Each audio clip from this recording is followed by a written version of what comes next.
चलो। अस्सलाम वालेकुम मुफ्ती साहब।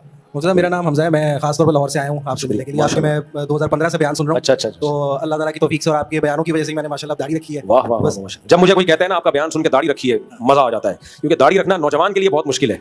लोग कहते हैं हम नेक बन जाए, मुल्ला ना कहलाए, इसलिए दाढ़ी रख ली, इसका मतलब इसने यूनिफॉर्म पहन लिया है। और बड़ा इससे एक रूहानी तौर पे चेंज फील किया है मैंने। गुनाहों से अब जो है ना वो शर्म आती है गुनाह करते हुए दाढ़ी माशाल्लाह, रख के। माशाल्लाह। तो मुझसे सवाल मेरा आपसे, एक तो रिक्वेस्ट थी, एक तस्वीर आपके साथ लेनी थी, और जी, दूसरा एक सवाल मेरा ये था कि मैं सीए बैकग्राउंड से, मतलब सीए प्रोफेशन से मेरा ताल्लुक है। तो हमारे प्रोफेशन में एक बहुत ज़्यादा जो है ना वो कन्फ्यूजन होती है कि हम लोग ऑडिट्स करते हैं मुख्तलिफ कंपनीज के। तो उसमें कई कंपनीज है जिनके अंदर जिनका सूदी बैंक के साथ लेन देन होता है, कई दफ़ा बैंक का ऑडिट करना पड़ जाता है। तो वो जो ऑडिट हम लोग कर रहे होते हैं, देखिए ऑडिट कर लें, मैं सवाल समझूं कि सवाल बहुत पूछा जाता है ना, ऑडिट कर लें, उसकी जो इनकम मिलेगी वो ना लें, वो ट्रेनिंग का हिस्सा है, तो वो कर लें, लेकिन उसकी इनकम जो मिले उस दौरान वो सब सत्ता करें। जैसे हम लोग फर्म के अंदर, मैं समझ गया, ये सवाल कॉमन, चार्टर्ड अकाउंटेंट जो भी अकाउंटिंग पढ़ते कॉमन सवाल है ये, तो कर लें, लेकिन उसकी अर्निंग हलाल नहीं है, और नियत ये हो आपकी कि मैं सिर्फ सीख रहा हूँ।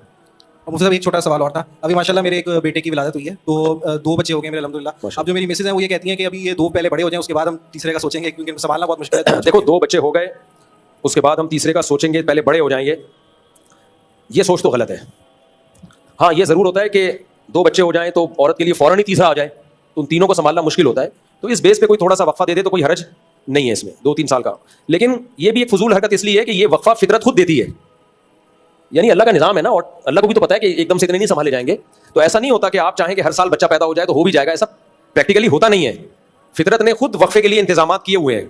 ऐसा नहीं होता आपकी शादी हुई तो हर साल बच्चा आ रहे हैं, तो रेयर होते हैं ऐसे, 100 में कोई एक आध केस होगा। नॉर्मली ऐसा होता नहीं है, नेचर खुद इन्वॉल्व हो जाती है। वो कैसे इन्वॉल्व होती है? जब माँ बच्चे को फीड कराती है तो प्रेगनेंसी का चांस 80-90% वैसे ही कम हो जाता है, बहुत कम चांस होता है। तो ये ऑटोमेटिकली कुदरत की तरफ से होता है। अगर नहीं हो रहा तो कोई करना चाहे 2-3 बच्चों के बाद 2-3 साल का, शरीयत में कोई हर्ज नहीं है, लेकिन नीयत ये नहीं होनी चाहिए कि मैं खर्चे नहीं उठा सकता। और दूसरी बात यह कि इसका औरत को होगा बहरहाल नुकसान, क्योंकि ये जो कहते हैं ना वक्फा कम होगा तो बच्चे पालना मुश्किल होगा, प्रैक्टिकली ऐसा होता नहीं है, क्योंकि पहला वाला बड़ा हो जाता है उस वक्त तक। वो बच्ची है तो घर माँ के साथ संभालती है, बेटा है तो वो नीचे वाले बहन भाइयों को संभाल लेता है। मैं अपना बताऊं, मेरे जिस घर में बच्चे ज्यादा हैं उनको हमने आसानी से संभाला है, क्योंकि बच्चे ने खुद मिलकर एक दूसरे को संभाला है, और जिसमें कम है उनको संभालना मुश्किल है। तो बच्चे खुद एक दूसरे को संभालते हैं, तो जिनके बच्चे हैं उनको बच्चों की जरूरत ज्यादा है, ताकि इनके बहन भाई एक दूसरे को संभालें। सिर्फ माँ ही नहीं संभाल रही होती। मैंने तो शरीय मसला बता दिया कि रोक सकते हैं वक्ती तौर पर, लेकिन बेहतर क्या है वो मैंने बता दिया। बेहतर यही है कि ना रोके। वो मुझसे तस्वीर के लिए अगर, हाँ वो इसके बाद इंशाल्लाह आयो मेरे भाई, बल्कि अभी आपका बच्चा, मेरा बच्चा, तेरा बच्चा कह रहा था, प्रिंसिपल साहब का बच्चा। अस्सलाम वालेकुम, जल्दी से, शाबाश, nice to meet you, how are you, fine.